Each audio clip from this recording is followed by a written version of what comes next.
റഹ്മത്തുള്ളാഹി. ബിസ്മില്ലാഹിർ റഹ്മാനിർ റഹീം. അൽഹംദുലില്ലാഹി റബ്ബിൽ ആലമീൻ. അസ്സലാത്തു വസ്സലാമു അലാ സയ്യിദിൽ മുർസലീൻ വഅലാ ആലിഹി വസ്വഹ്ബിഹി അജ്മഈൻ. അമ്മാ ബഅദ്. വേദിയിലെ വിശിഷ്ടരായ സാദാത്തുക്കൾ, പണ്ഡിതർ, നേതാക്കൾ, പ്രിയപ്പെട്ട പ്രതിഭകൾ,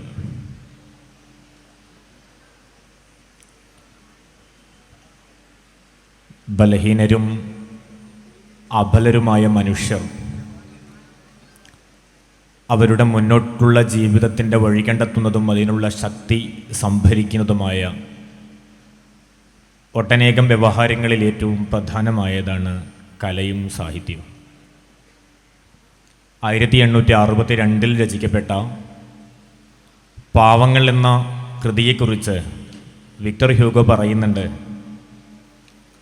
ദാരിദ്ര്യവും പ്രയാസവും പട്ടിണിയും എത്ര കാലം ഈ ലോകത്തുണ്ടാകുമോ അത്രയും കാലം എൻ്റെ ഈ രചനയുടെ മൂല്യമൊട്ടും കുറയാൻ പോകുന്നില്ല എന്ന്.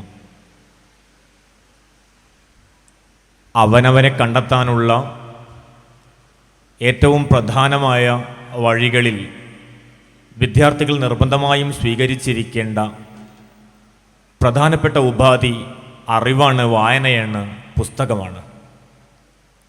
സാഹിത്യോത്സവങ്ങൾ ഓരോ വർഷവും സാഘോഷം കൊണ്ടാടപ്പെടുമ്പോൾ അതിൻ്റെ ആഘോഷങ്ങളിലും ആസ്വാദനങ്ങളിലും അല്ല SSF നിശ്ചയമായും താല്പര്യപ്പെടുന്നത്. വയനാട്ടിൽ ഉരുൾപൊട്ടലുണ്ടായി, നൂറുകണക്കിന് മനുഷ്യർ ഇപ്പോഴും കാണാമറയത്ത് കിടക്കുന്ന നേരത്താണോ നിങ്ങൾ ഈ സാഹിത്യോത്സവം സംഘടിപ്പിക്കുന്നത് എന്നൊരു ചോദ്യമുണ്ട്. 31 വർഷമായി SSF സാഹിത്യോത്സവം നടത്തിക്കൊണ്ടിരിക്കുന്നു. കലയും സാഹിത്യവും സർഗാത്മക പ്രവർത്തനങ്ങളും ഒക്കെ പുതിയ കാലത്തെ ജീവിതത്തിൻ്റെയും നമ്മുടെ രാഷ്ട്രീയ ഘടനയുടെയും സാമൂഹിക വ്യവസ്ഥയുടെയും ഒക്കെ ഏറ്റവും പ്രധാനപ്പെട്ട ഘടകമായി മാറിയ കാലത്തല്ല, 3 പതിറ്റാണ്ടുകൾക്കപ്പുറത്ത് 1990കളിൽ SSF സാഹിത്യോത്സവം തുടങ്ങി വെച്ചിട്ടുണ്ട്. സാഹിത്യ പ്രവർത്തനങ്ങളോടും കലാപരമായ വ്യവഹാരങ്ങളോടും സംഘടന കാണിക്കുന്ന കണിശതയും അതിൻ്റെ ഗൗരവവുമാണ് മൂല്യം ചോരാതെ 31 വർഷക്കാലം ഈ പ്രവർത്തനം ഇങ്ങനെ തുടർന്നു വരാൻ നമുക്ക് വഴിയൊരുക്കിയത് എന്നതൊരു യാഥാർത്ഥ്യമാണ്. ഞാൻ സൂചിപ്പിക്കുന്നത്, ജില്ലാ ഘടകത്തിലേക്ക് മത്സരം എത്തുമ്പോൾ, സാഹിത്യോത്സവം എത്തുമ്പോൾ LP, UP, high school, higher secondary, senior, junior, campus, 2 തരം ഗേൾസ്, ഇത്രയും 9 വിഭാഗങ്ങളിലായാണ് മത്സരങ്ങൾ ക്രമീകരിക്കപ്പെട്ടിരിക്കുന്നത്. ഗ്രാമതലങ്ങളിൽ KG സെക്ഷനിലുള്ള വിദ്യാർത്ഥികൾക്കുള്ള മത്സരങ്ങളുമുണ്ട്. ഈ 9 വിഭാഗങ്ങളിലുള്ള ഒരു വിദ്യാർത്ഥിയെങ്കിലും ഏറ്റവും ചുരുങ്ങിയത് ഒരു ഗ്രാമത്തിൽ നിന്ന് ഒരു പുസ്തകം വായിച്ചിട്ടായിരിക്കും അവരുടെ യൂണിറ്റ് മത്സരം പൂർത്തിയായിട്ടുണ്ടാവുക. 7500 സംഘടനാ യൂണിറ്റുകളുണ്ട് SSFന്. ഈ 7500 യൂണിറ്റുകളിൽ നിന്ന് ഏറ്റവും ചുരുങ്ങിയത് 9 വീതം വിദ്യാർത്ഥികളെങ്കിലും ഒരു പുസ്തകം വായിച്ചിട്ട്, അതായത് 1.5 ലക്ഷത്തിലേറെ വരുന്ന പുസ്തകങ്ങൾ വായിക്കപ്പെട്ടതിൻ്റെ ശേഷമാണ് കേരളത്തിൽ സംഘടനയുടെ 17 ജില്ലകളിലും സാഹിത്യോത്സവം നടക്കുന്നത് എന്ന ഒരൊറ്റ കാര്യം മാത്രം മതി സാഹിത്യോത്സവം നടത്തിക്കൊണ്ടിരിക്കുന്ന സാമൂഹികമായ മാറ്റത്തിൻ്റെ ചാലകശക്തിയുടെ ആഴം എത്രയാണ് എന്ന് നമുക്ക് തിരിച്ചറിയാൻ. കവിതാ മത്സരമുണ്ട്, കഥാരചനയുണ്ട്, പ്രബന്ധരചനയുണ്ട്. പുതിയ കാലത്തെ വിദ്യാർത്ഥികൾ അഡ്രസ്സ് ചെയ്യുന്നതിന് വേണ്ടി ആർട്ടിഫിഷ്യൽ ഇൻ്റലിജൻസും വെർച്വൽ റിയാലിറ്റിയും മിക്സഡ് റിയാലിറ്റിയും ഒക്കെ അനുഭവിക്കുകയും പഠിക്കുകയും ഈ സാങ്കേതിക മികവുകൾ മുഴുവനും തങ്ങളുടെ പഠനവിധേയമാക്കുകയും ചെയ്തുകൊണ്ടിരിക്കുന്ന വിദ്യാർത്ഥികളെ കൂടെ അഡ്രസ്സ് ചെയ്യും വിധത്തിലുള്ള മത്സരങ്ങൾ ക്രമീകരിക്കപ്പെട്ടിട്ടുണ്ട്. കവിത മാത്രം എടുത്താൽ, ഒരു ഉദാഹരണത്തിന് മാത്രം പറഞ്ഞു പോകുന്നു, ഒരു കവിത മാത്രം എടുത്താൽ ഒരു യൂണിറ്റിലെ 9 ഘടകങ്ങളിൽ, വിഭാഗങ്ങളിൽ നിന്നുള്ള ഒരു വിദ്യാർത്ഥി അവൻ്റെ പരിശീലനത്തിനു വേണ്ടി 5 കവിതകൾ വായിക്കുകയും 5 കവിതകൾ എഴുതുകയും ചെയ്താൽ, അത് ഇൻറ്റു 7500 മൾട്ടിപ്പിൾ ചെയ്താൽ ഏകദേശം 6 ലക്ഷത്തിലേറെ കവിതകളുടെ വായനയും രചനയും നിർവഹിക്കപ്പെട്ടു കഴിഞ്ഞിരിക്കുന്നു എന്നത് സാഹിത്യോത്സവിൻ്റെ ഈ സമാപന വേദിയിൽ ആത്മാഭിമാനത്തോടെ നമുക്ക് പറയാനാകുന്നു. ചുരുക്കത്തിൽ, വളർന്നു വരുന്ന തലമുറയുടെ ഭാവിയെ കൃത്യമായും അവർക്ക് വഴി നിശ്ചയിച്ചു കൊടുക്കേണ്ടുന്ന വിദ്യാർത്ഥി സംഘടനയുടെ ഉത്തരവാദിത്വത്തെ ഗൗരവതരമായി സമീപിച്ചു തന്നെയാണ് സാഹിത്യോത്സവം സംഘടിപ്പിക്കുന്നത്. കാസർഗോഡ് നിന്നാണ് നമ്മൾ സംസാരിക്കുന്നത്. നമ്മുടെ ഭരണ സംവിധാനങ്ങളും നമ്മുടെ രാഷ്ട്രീയ വ്യവസ്ഥിതിയുമൊക്കെ വിഭവങ്ങളുടെ വിതരണത്തിലെ അസമത്വം കാരണം ദുരിതമനുഭവിക്കുന്ന മനുഷ്യരിന്നും കേരളത്തിൻ്റെ വടക്കൻ മേഖലകളിൽ വിശിഷ്യ കാസർഗോഡുണ്ട് എന്നത് യാഥാർത്ഥ്യമാണ്.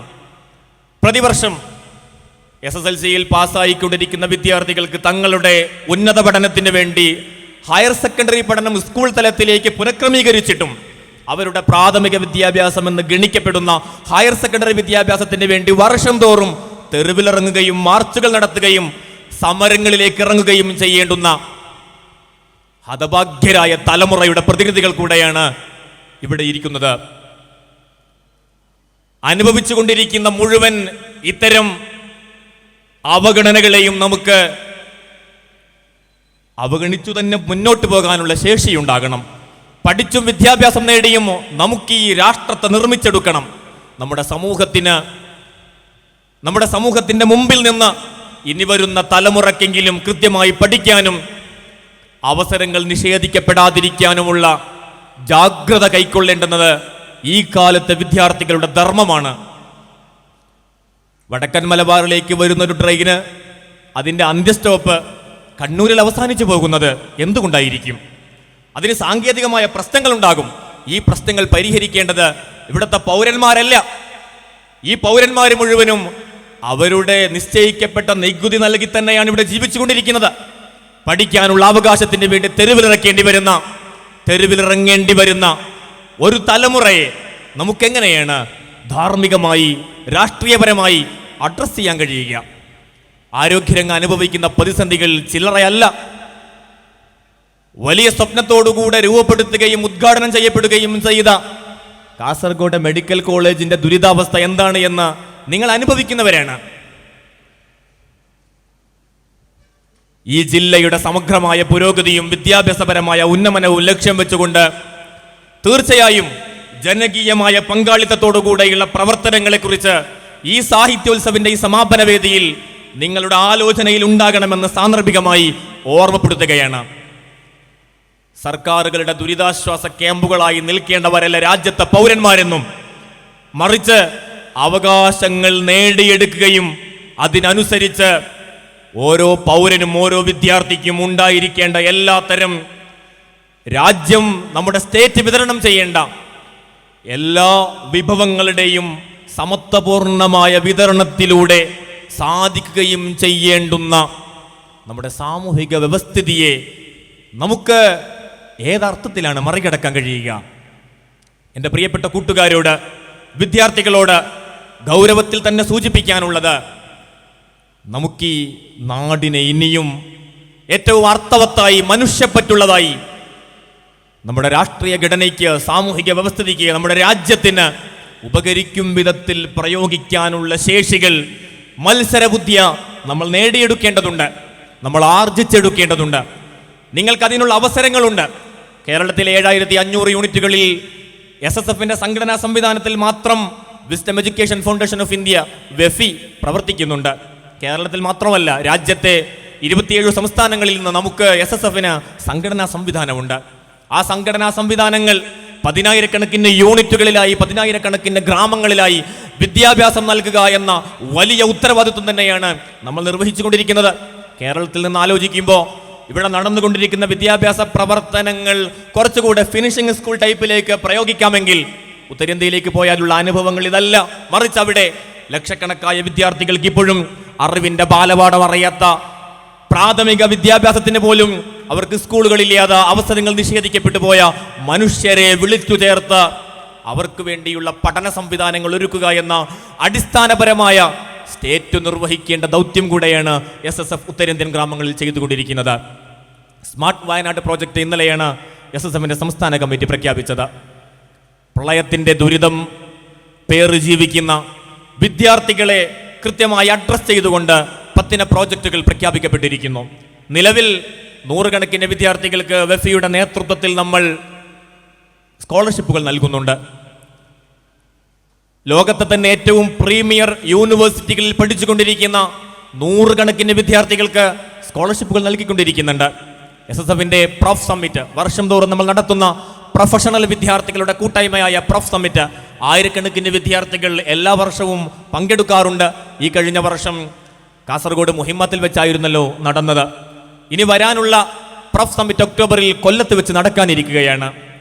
എന്താണ് പ്രൊഫ് സമ്മിറ്റിലൂടെ, സാഹിത്യോത്സവിലൂടെ, ഇത്തരം നമ്മുടെ കൂട്ടായ്മകളിലൂടെ SSF ലക്ഷ്യം വെക്കുന്നത്?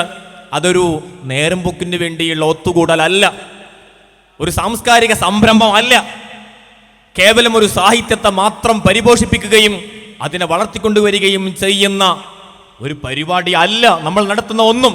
മറിച്ച് സമയത്തിന്റെ വിലയും വിദ്യാർത്ഥിത്വത്തിന്റെ ഭാവിയും മുമ്പിൽ കണ്ട് ഒരു തലമുറയെ വാർത്തെടുക്കാൻ വേണ്ടിയുള്ള നിതാന്തമായ ജാഗ്രതയുടെ ഭാഗമാണത്. അതുകൊണ്ടാണ് നമുക്ക് അഭിമാനത്തോടെ പറയാനാകുന്നത്, അസമിൽ ബ്രഹ്മപുത്ര നദി കരകവിഞ്ഞൊഴുകി. രാഷ്ട്രീയപരമായ സാങ്കേതികമായ കാരണങ്ങൾ കൊണ്ട് ജീവിച്ചുകൊണ്ടിരിക്കുന്ന വീടുകൾ ഇടിച്ചു നിരത്താക്കപ്പെട്ട അസമിലെ പാവപ്പെട്ട മനുഷ്യർ, ഗ്രാമീണരായ ആയിരക്കണക്കിന് മനുഷ്യർ, ദുരിതാശ്വാസ ക്യാമ്പുകളും പുനരധിവാസ പ്രവർത്തനങ്ങൾക്ക് പോലും യോഗ്യതയില്ലാതെ പോയ ഇക്കഴിഞ്ഞ പാർലമെന്റ് ഇലക്ഷനിലും വോട്ടു ചെയ്ത് രാജ്യത്തെ പൗരന്മാരായി വോട്ടർമാരായ അസമിലെ ഹതാശരായ മനുഷ്യർക്ക് പക്ഷേ പുനരധിവാസത്തിന് വേണ്ടിയുള്ള അടിസ്ഥാന യോഗ്യതയില്ലെന്നാണ് അസമിലെ ഗവൺമെന്റിന്റെ നിശ്ചയം. ആ ദുരിതക്കയത്തിലേക്കാണ് വീണ്ടും ബ്രഹ്മപുത്ര നദി പ്രളയമായി ഒഴുകിയെത്തിയത്. ആ അസമിലെ പാവപ്പെട്ട മനുഷ്യരിലേക്ക് നിരന്തരമായി ഇടപെടുകയും അവിടെ ജീവകാരുണ്യ പ്രവർത്തനങ്ങളും മെഡിക്കൽ ക്യാമ്പുകളും അടിസ്ഥാന വിദ്യാഭ്യാസത്തിന് വേണ്ടിയുള്ള എഡ്യു സെന്ററുകളും രൂപപ്പെടുത്തി നൂറുകണക്കിന് വിദ്യാർത്ഥികൾക്ക് ഇപ്പോഴും അറിവ് നൽകുകയും മുടങ്ങിപ്പോയ അവരുടെ പഠനം ഏറ്റെടുക്കുകയും ചെയ്ത് ലക്ഷക്കണക്കിന് രൂപ ചെലവഴിച്ച് മുന്നോട്ട് പോയിക്കൊണ്ടിരിക്കുന്നു SSFന്റെ നാഷണൽ കമ്മിറ്റി. അവിടെ ഈ ദുരിതാശ്വാസ പ്രവർത്തനങ്ങളിലും മെഡിക്കൽ ക്യാമ്പുകൾക്കും നേതൃത്വം നൽകിയത് പ്രൊഫ് സമ്മിറ്റുകളുടെ അലുമിനികളായി വർഷങ്ങൾക്ക് മുമ്പേ പ്രൊഫ് സമ്മിറ്റിൽ പങ്കെടുക്കുകയും സംഘടന മുന്നോട്ട് വയ്ക്കുന്ന ധാർമ്മികമായ ആശയങ്ങളെയും മനുഷ്യപ്പറ്റുള്ള രാഷ്ട്രീയത്തെയും ഏറ്റെടുക്കുകയും രാജ്യത്തിന്റെ നിർമ്മാണ പ്രവർത്തനങ്ങൾ തങ്ങളുടെ ഉത്തരവാദിത്വമാണെന്നും ആ ഉത്തരവാദിത്വം നിർവഹിക്കുന്നിടത്താണ് അറിവിന്റെ കൈമാറ്റ വഴിയിൽ ഞങ്ങളുടെ നീതിപൂർവകമായ ഞങ്ങൾക്ക് ലഭിച്ചിരിക്കുന്ന വിദ്യാഭ്യാസത്തിന്റെ വിതരണം സാധിക്കണമെന്നും തിരിച്ചറിഞ്ഞ പ്രൊഫ് സമ്മിറ്റിന്റെ വിദ്യാർത്ഥികളായിരുന്നു, പ്രൊഫ് സമ്മിറ്റിൽ പങ്കെടുത്തു പോയ കൂട്ടുകാരായിരുന്നു അത്രയും ദിവസം മെഡിക്കൽ ക്യാമ്പുകൾക്ക് നേതൃത്വം നൽകാൻ, ഇവിടുത്തെ ജോലി ഡോക്ടർമാരായിട്ട് ഓരോ ദിവസവും കിട്ടാനുള്ള ആയിരങ്ങൾ ഒഴിവാക്കിയവർ അസമിലെ പാവപ്പെട്ട മനുഷ്യർക്കൊപ്പം നിന്നത്. ഞാൻ സൂചിപ്പിക്കുന്നത്, ഒരു തലമുറയെ രൂപപ്പെടുത്തേണ്ട അനിവാര്യതയെ വിദ്യാർത്ഥി സംഘടനകൾ എങ്ങനെ സമീപിക്കണം എന്നതിൻ്റെ കൂടെ ഏറ്റവും തെളിച്ചമുള്ള മാർഗമായി SSF ഇവിടെ ഇടപെട്ടുകൊണ്ടിരിക്കുന്നു. കാലം ചെല്ലുന്തോറും നമുക്ക് സംഭവിക്കുന്ന എല്ലാത്തരം അപജയങ്ങളുണ്ട്. ഈ അപജയങ്ങളെയെല്ലാം ധാർമ്മികമായി നമുക്ക് തിരുത്താൻ കഴിയണം. വിശുദ്ധ ഇസ്ലാം മുന്നോട്ട് വയ്ക്കുന്ന സ്നേഹമസ്ത്രണമായ ജീവിതത്തെ നമുക്കിനിയും ജീവിച്ചു കാണിക്കണം. നമ്മുടെ മുമ്പിൽ വിശാലമായ കലയുടെയും സാഹിത്യത്തിൻ്റെയും സർഗാത്മക പ്രവർത്തനങ്ങളുടെയും ഒരു ലോകമുണ്ട്. അത് മതം അനുവദിക്കുന്ന, പരിഹാസങ്ങളില്ലാത്ത, അശ്ലീലതകളില്ലാത്ത, മനുഷ്യനെ കാണുന്ന വ്യവഹാരങ്ങളാക്കി നമ്മുടെ എല്ലാത്തരം സർഗാത്മകതയുടെ ഇടപാടുകളെയും നമുക്ക് മാറ്റാൻ കഴിയണം. അത് കേവലം ഭാവനകളുടെ സിനിമകളിലോ നോവലുകളിലോ തളച്ചിടപ്പെടേണ്ടതല്ല നമ്മുടെ വിദ്യാർത്ഥികളുടെ ഭാവനകളെന്നും, മറിച്ച് മനുഷ്യനെ കാണാൻ കഴിയുന്ന, മനുഷ്യനെ അവതരിപ്പിക്കാൻ കഴിയുന്ന, മനുഷ്യനോടൊപ്പം ചേർന്ന് നിൽക്കാൻ കഴിയുന്ന, നിറമില്ലാതെ പോയ മനുഷ്യർക്ക് നിറം നൽകാൻ കഴിയുന്ന, ഒച്ചയില്ലാതെ പോയ മനുഷ്യരുടെ ശബ്ദമാകാനാകുന്ന നിലപാടുകൾ രൂപപ്പെടുത്തുകയാണ് ഏറ്റവും പ്രധാനം. അതുകൊണ്ടാണ് എനിക്ക് എൻ്റെ പ്രിയപ്പെട്ട കൂട്ടുകാരോട് സൂചിപ്പിക്കാനുള്ളത്, സാഹിത്യോത്സവിലെ 5 or 6 ഘട്ടങ്ങളിൽ മത്സരിച്ച് വിജയികളായി, പ്രതിഭകളായി ജില്ലാ സാഹിത്യോത്സവിൽ മത്സരിക്കാനെത്തിയ പ്രിയപ്പെട്ട കൂട്ടുകാരെ, നിങ്ങൾ ഈ സാഹിത്യോത്സവ് കഴിഞ്ഞ് തിരിച്ചു പോകുമ്പോൾ നിങ്ങളോട് പറയാനുള്ളത്, നിങ്ങൾ വായിച്ചുകൊണ്ടിരിക്കുന്ന പുസ്തകവും, നിങ്ങൾ എഴുതിക്കൊണ്ടിരുന്ന പ്രബന്ധവും, നിങ്ങൾ നിറം നൽകിക്കൊണ്ടിരുന്ന ചിത്രങ്ങളും ഇന്നത്തോടെ മടക്കി വെച്ച് ഇനി അടുത്ത സാഹിത്യോത്സവന് പൊടിതട്ടിയെടുക്കേണ്ടതല്ല. ആ പുസ്തകങ്ങൾ വായിച്ചു തീർന്നെങ്കിൽ മറ്റൊരു പുസ്തകം കയ്യിലേക്ക് എടുക്കുക. ഓരോ പുസ്തകവും നമുക്ക് ഓരോ പുതിയ ലോകവും പുതിയ ജീവിതവുമാണ് തുറന്നു തരുന്നത്. ഓരോ പുസ്തകങ്ങൾ നമ്മുടെ കയ്യിലുണ്ടാകണം. ഒരു പുസ്തകം തീരുമ്പോൾ മറ്റൊരു പുസ്തകം. അത് മലയാളവും നോവലുകളും മാത്രമാകണമെന്നില്ല. നമുക്ക് ഏതെല്ലാം അർത്ഥത്തിൽ, ഏതെല്ലാം ഭാഷകളിൽ നിന്ന് നമുക്ക് ആശയങ്ങൾ സംശീകരിക്കാനുണ്ടോ, എല്ലാ ഭാഷാതിർത്തികൾക്കും അപ്പുറത്ത് അറിവിൻ്റെ പരന്ന അന്വേഷണവും ഉയർന്ന ചിന്താശീലവുമുള്ള വിദ്യാർത്ഥികളായി നമുക്ക് മാറാൻ കഴിയാൻ വായന അനിവാര്യമാണ്. അറബികൾ വായിക്കണം, ഇംഗ്ലീഷ് വായിക്കണം, നമുക്ക് ലഭ്യമാകുന്ന പ്രാപ്യമാകുന്ന ഭാഷകൾ പഠിക്കണം. ഭാഷയുടെ ഒരു അതിരുകൊണ്ട് നമ്മുടെ അറിവന്വേഷണം വഴിമുട്ടിപ്പോകാതിരിക്കാനുള്ള ജാഗ്രത നമുക്കുണ്ടാകണം. പല ഭാഷകളിൽ വായിക്കുക, നിരന്തരമായി വായിക്കുക, നിരന്തരമായി അന്വേഷിക്കുക. ഈ അന്വേഷണത്തിൽ നിന്ന് മുഴുവൻ സമയവും പഠിക്കുകയും വിദ്യാഭ്യാസം നേടുകയും അത് നമ്മുടെ മതത്തിനും സമൂഹത്തിനും രാജ്യത്തിനും ഉപകരിക്കും വിധത്തിൽ അതിനെ പ്രയോഗിക്കുകയും ചെയ്യുക. ബഹുമാനപ്പെട്ട ലോകപ്രശസ്ത പണ്ഡിതനായിരുന്ന ഇമാം ബുഖാരി റളിയല്ലാഹു അൻഹുവിന്റെ ഉസ്താദ് കൂടെയായിരുന്ന ഉബൈദത്ത് ബിൻ യഈഷ് റളിയല്ലാഹു അൻഹു പറയുന്നുണ്ട്, 30 വർഷത്തോളം കാലം ഞാൻ രാത്രിയിൽ എൻ്റെ കൈകൊണ്ട് ഭക്ഷണം കഴിച്ചിരുന്നില്ല. രാത്രിയിൽ എൻ്റെ പണി അത് ഗ്രന്ഥരചനയാണ്, കിതാബുകൾ എഴുതിക്കൊണ്ടിരിക്കുകയാണ്. ഈ ഗ്രന്ഥരചനയുടെ ഇടയിൽ ഞാൻ എൻ്റെ കൈ ഭക്ഷണം കഴിക്കാൻ വേണ്ടി ഉപയോഗിക്കാറില്ല. മറിച്ച് എൻ്റെ സഹോദരി വന്ന് എൻ്റെ വായിൽ വെച്ചു തരുന്ന ഭക്ഷണം മാത്രമേ ഞാൻ കഴിഞ്ഞ 30 വർഷമായി കഴിച്ചിട്ടുള്ളൂ എന്ന് പറയാൻ മാത്രമുള്ള അറിവിനോടുള്ള വിധേയത്വവും സമർപ്പണവും. പ്രിയപ്പെട്ട കൂട്ടുകാരെ, ഈ തലമുറയിൽ നിന്ന് കൈമോശം വരരുത് എന്ന തീർച്ചയാണ് സാഹിത്യോത്സവിന്റെ സമാപന സന്ദേശമായി നിങ്ങളോട് സൂചിപ്പിക്കാനുള്ളത്.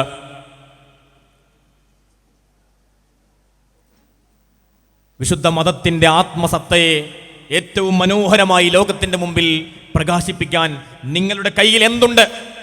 നിങ്ങൾ എഴുതിയ കഥയിൽ എത്ര മതത്തിന്റെ അംശം നിങ്ങൾക്ക് ചേർക്കാൻ പറ്റുന്നുണ്ട്? അതിനറിവ് വേണം. ഭാവനയിൽ നിന്ന് മാത്രം നമുക്ക് മതാത്മകമായ കഥകളും കവിതകളും എഴുതുക സാധ്യമല്ല. അപ്പോൾ നമുക്ക് നമ്മുടെ അറിവിലും നമ്മുടെ വായനയിലും നമ്മുടെ അന്വേഷണത്തിലും മതം ഉണ്ടാകണം. മതം ഒരു സൗന്ദര്യമാണ്. മതം ഏറ്റവും സൗന്ദര്യദായകമാണ്. അതേത് മനുഷ്യരുടെ മുമ്പിലും സമൂഹത്തിൻ്റെ മുമ്പിലും നമുക്ക് ഏറ്റവും ധൈര്യത്തോടെ പറയാനാകുന്ന ആശയങ്ങളുടെ സാകല്യമാണ് മതം. ഈ മതത്തിൻ്റെ സൗകുമാര്യതയെ പൊതുസമൂഹത്തിൻ്റെ മുമ്പിൽ പ്രദർശിപ്പിക്കാനുള്ള പരിശീലനമാണ് ഈ സാഹിത്യോത്സവിൽ നിന്ന് നിങ്ങൾ നേടിക്കൊണ്ടിരിക്കുന്നത്. നിങ്ങൾ പിന്നെയും ക്ലാസിക്കോ അല്ലാത്തതോ ആയ കേവല ഭാവനകളിലും അശ്ലീലതകളും മാത്രം നിറഞ്ഞ കഥകളിലും കവിതകളിലും നോവലുകളിലും നിങ്ങളവിടെ നിന്നു പോകരുത്. നിങ്ങളവിടെ തളച്ചിടപ്പെടരുത്. സാമൂഹികമായ ചില സംവിധാനങ്ങളും ചില പരിധികളൊക്കെ സമൂഹം നിശ്ചയിച്ചിട്ടുണ്ടാകും. അതിനെ മറികടക്കാനുള്ള ശേഷിയാണ് നമ്മൾ കാണിക്കേണ്ടത്. ആ ആർജവമാണ് നമ്മൾ ഇവിടെ നിന്ന് നേടിയെടുക്കേണ്ടത്. വിശുദ്ധ മതത്തിൻ്റെ ആത്മസൗന്ദര്യത്തെ ഏറ്റവും ഹൃദയസ്പൃക്കായി നമ്മുടെ പ്രഭാഷണങ്ങളിൽ, നമ്മുടെ കവിതകളിൽ, നമ്മുടെ എഴുത്തുകളിൽ, നമ്മുടെ രചനകളിൽ പ്രകാശിപ്പിക്കാൻ നമുക്ക് കഴിയണം. വിശുദ്ധരായ പണ്ഡിതരുടെ, വിശുദ്ധരായ പൂർവ്വപിതാക്കളുടെ ത്യാഗോജ്വലമായ ജീവിതമുണ്ട്. അവർക്ക് ഏറ്റവും വലുത് മതമായിരുന്നു. അവർക്ക് വിശുദ്ധ മതം തന്നെയായിരുന്നു അവരുടേതെല്ലാം. അങ്ങനെ ആലോചിക്കുമ്പോൾ നമുക്ക് കിട്ടുന്ന മുഴുവൻ അവസരങ്ങളും നമ്മൾ വിനിയോഗിക്കേണ്ടത് ഇൽമ പഠിക്കാൻ വേണ്ടിയാണ്, അറിവ് നേടാൻ വേണ്ടിയാണ്.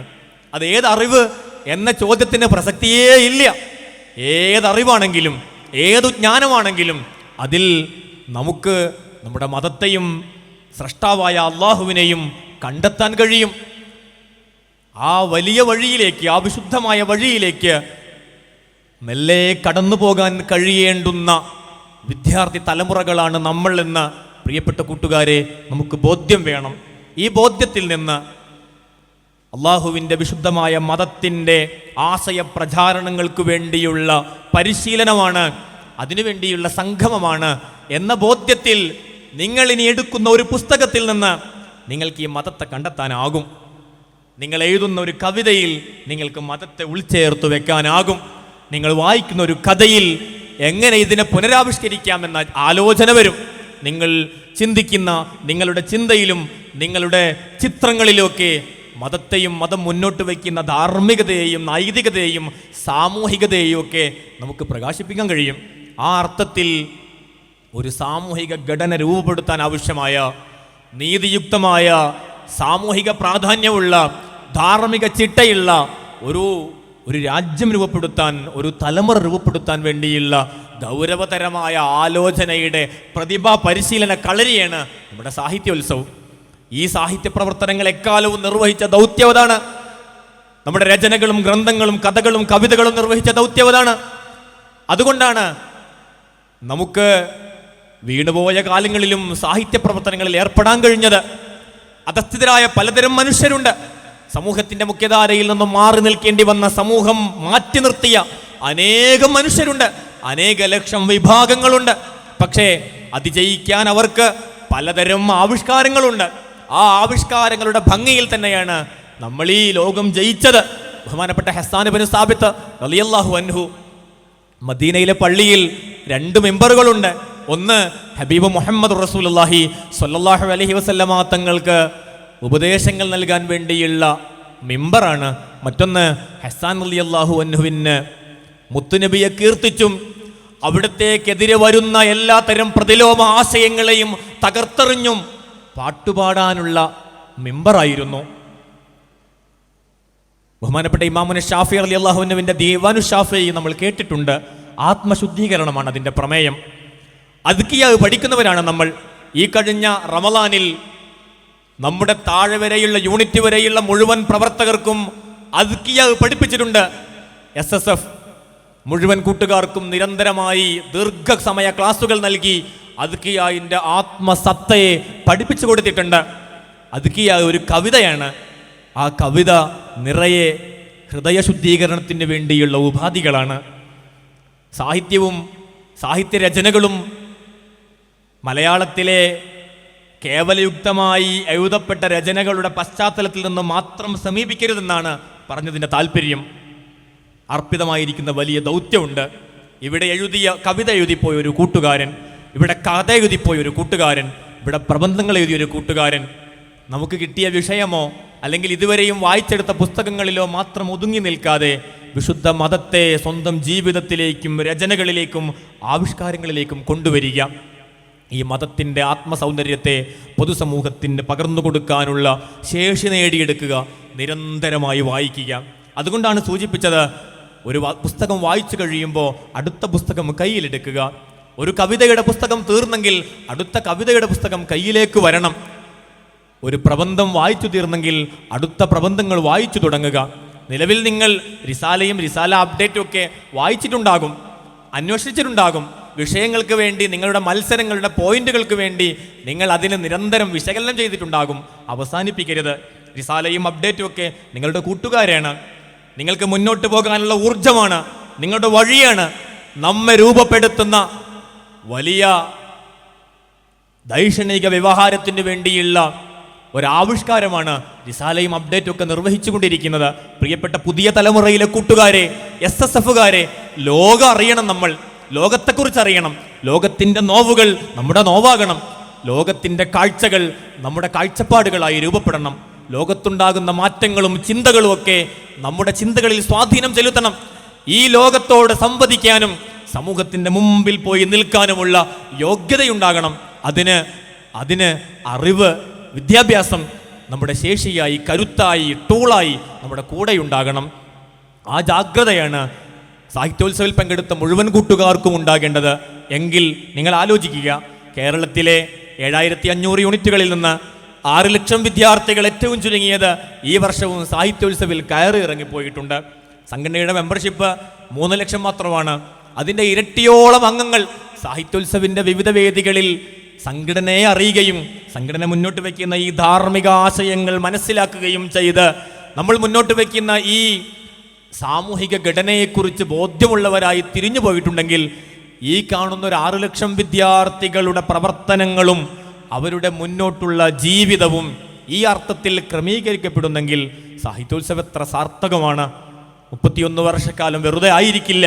സാഹിത്യോത്സവം ഇത്ര കണ്ട് ആഘോഷിക്കപ്പെടുകയും ഏറ്റെടുക്കപ്പെടുകയും നമ്മുടെ പ്രസ്ഥാനം ഒന്നാകെ അതിനുവേണ്ടി സമയവും സമ്പത്തും ഊർജവും വ്യയം ചെയ്യുകയും ചെയ്തിട്ടുണ്ടാവുക. അതിൻ്റെ റിസൾട്ട് കൃത്യമാണ്. രൂപപ്പെടുത്തുന്ന ആശയങ്ങൾ മനോഹരമാണ്.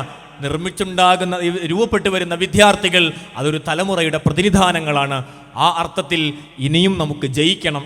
ഇനിയും നമുക്ക് മുന്നോട്ട് പോകണം. നമ്മുടെ സമൂഹത്തിൻ്റെ അധസ്ഥിതികളെ മുഴുവനും മാറ്റിയെടുത്ത ഏറ്റവും പുരോഗമനപരമായ ആശയങ്ങളും വികാസവും വളർച്ചയും ഉണ്ടാകണം.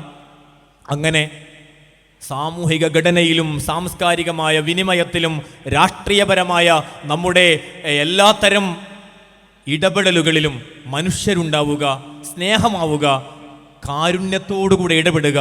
ആ ഇടപെടാനുള്ള പ്രചോദനങ്ങളായി സാഹിത്യ സർഗാത്മക പ്രവർത്തനങ്ങൾ മാറുന്നത് കൊണ്ടുകൂടെയാണ് ഉരുൾപൊട്ടലിൻ്റെ വേദനയിൽ കഴിയുമ്പോഴും സാഹിത്യോത്സവങ്ങൾ നമ്മൾ നീട്ടിവെക്കാതിരിക്കുന്നത്. ഇവിടെ നിന്ന് രൂപപ്പെടുന്ന, ഇവിടെ നിന്ന് ആർജിച്ചെടുക്കുന്ന കഴിവുകൾ അത് ഈ ദുരിതങ്ങളെ മറികടക്കാൻ വേണ്ടിയുള്ള മരുന്നുകളാണ് എന്ന തിരിച്ചറിവിൽ നിന്നുകൂടെയാണ്. ആ അർത്ഥത്തിൽ നമുക്ക് നമ്മുടെ ഈ സാഹിത്യോത്സവിനെയും സർഗാത്മകമായ വ്യവഹാരങ്ങളെയും മാറ്റിയെടുക്കാൻ കഴിഞ്ഞാൽ അതായിരിക്കും അടുത്ത കാലത്തിൻ്റെ പ്രതീക്ഷ. ആ പ്രതീക്ഷക്കൊത്ത് വളരാൻ നമുക്ക് കഴിയണം. മുഴുവൻ കൂട്ടുകാർക്കും അഭിവാദ്യങ്ങൾ അറിയിച്ച് അൽഹംദുലില്ലാഹി റബ്ബിൽ ആലമീൻ. അസ്സലാമു അലൈക്കും വറഹ്മത്തുള്ളാഹി.